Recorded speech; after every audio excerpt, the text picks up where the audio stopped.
Hallo und herzlich willkommen. Ich möchte dir in diesem Video zeigen, wie du den Mittelwert einer Liste berechnen kannst und das nicht nur durch die Funktion Mean bzw. Summe und Längs, sondern wie du das Schritt für Schritt in einer Schleife machst, sodass du auch mal den Algorithmus gesehen hast. Wie würde der Mittelwert von dieser beispielhaften Liste jetzt hier berechnet werden? Ja, du summierst alle einzelnen Werte und die Summe teilst du dann durch die Anzahl. Und das würdest du praktisch machen, indem du dir wieder einen Zettel zur Hand nimmst und auf dem schreibst du dir die Summe auf, die du dann schrittweise berechnest. Also schreibst du im ersten Schritt dir eine 3 auf, das ist an der nullten Stelle die bis dahin angesammelte Summe. Dann kommst du zur 6 und dann würdest du 3 plus 6 rechnen und dann ist das Ergebnis 9. Du schreibst also die 9 auf deinen Zettel. Dann kommt die 1 dazu, dann würdest du die 10 auf deinen Zettel schreiben.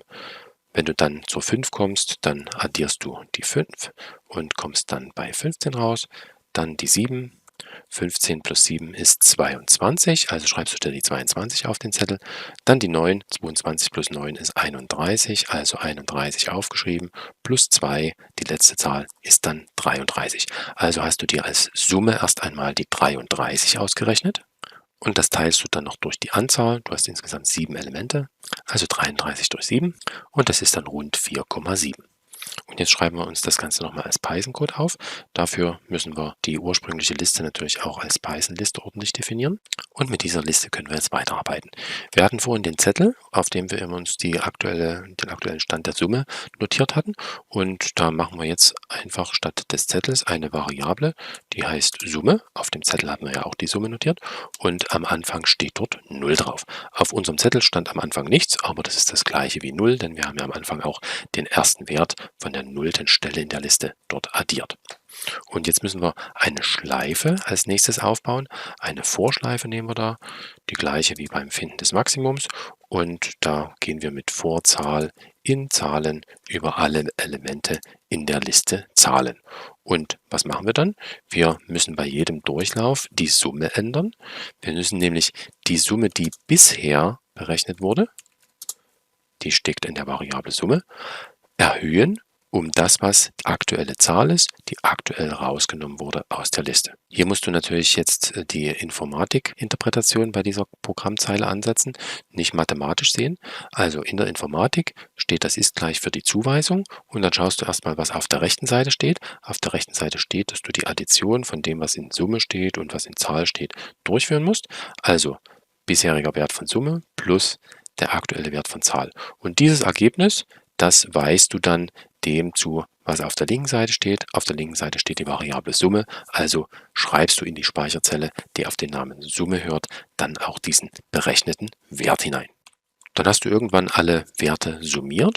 Für alle Zahlen in der Liste hast du die Summe gebildet. Und dann kannst du den Mittelwert berechnen. Du legst dir eine Variable für den Mittelwert an und musst jetzt nur noch die Summe teilen durch die Anzahl der Zahlen in der Liste. Und die Anzahl der Elemente in der Liste, die kannst du mit der Funktion len bestimmen. Und dann übergibst du einfach die Liste an diese Funktion len.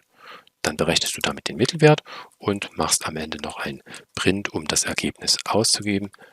Mittelwert ist Doppelpunkt und dann hängst du die Variable Mittelwert an und das wird dann ausgegeben. Das kannst du laufen lassen und du siehst, dass der Mittelwert 4,71 und so weiter ist, also ganz ähnlich wie das, was wir händisch ausgerechnet haben.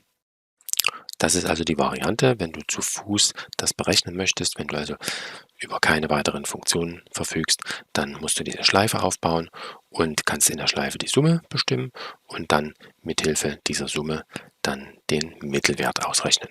Es gibt in Python auch eine ganze Reihe von Funktionen, die das Leben leichter machen und deswegen kannst du dir eigentlich auch diese Schleife sparen, wenn du es ein bisschen schneller, ein bisschen kompakter im Programmcode haben möchtest.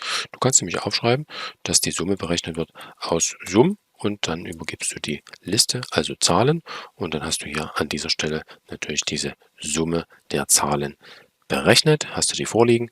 Du kannst es auch, wenn du es noch kürzer haben möchtest, hier einsetzen. Und dann bist du relativ schnell mit dem Berechnen des Mittelwertes fertig. Und hier kommt auch wieder das Gleiche an Werte raus, also stimmt und ist ein bisschen kürzer formuliert. Und es gibt auch noch eine Funktion, die schon in der Bibliothek Statistics enthalten ist. Die Bibliothek Statistics kannst du importieren, indem du aufschreibst Import Statistics und dann kannst du an dieser Stelle, wo du den Mittelwert berechnest, auch statistics.mean schreiben, mean für die Funktion Mittelwertbildung, und an die übergibst du einfach die Liste und dann bist du auch ganz schnell fertig mit der Berechnung. Du kannst es wieder ausführen und siehst, dass wieder der gleiche Wert herauskommt. Wenn du jetzt für den Import noch eine Abkürzung haben möchtest, dann kannst du hier auch schreiben from statistics import mean und dann kannst du hier auf das vorangestellte Statistics verzichten und kannst den Programmcode also nochmal ein bisschen kompakter formulieren. Das Ergebnis ist wieder das gleiche. Du hast also in diesem Video gesehen, wie du den Mittelwert von einer Liste berechnen kannst.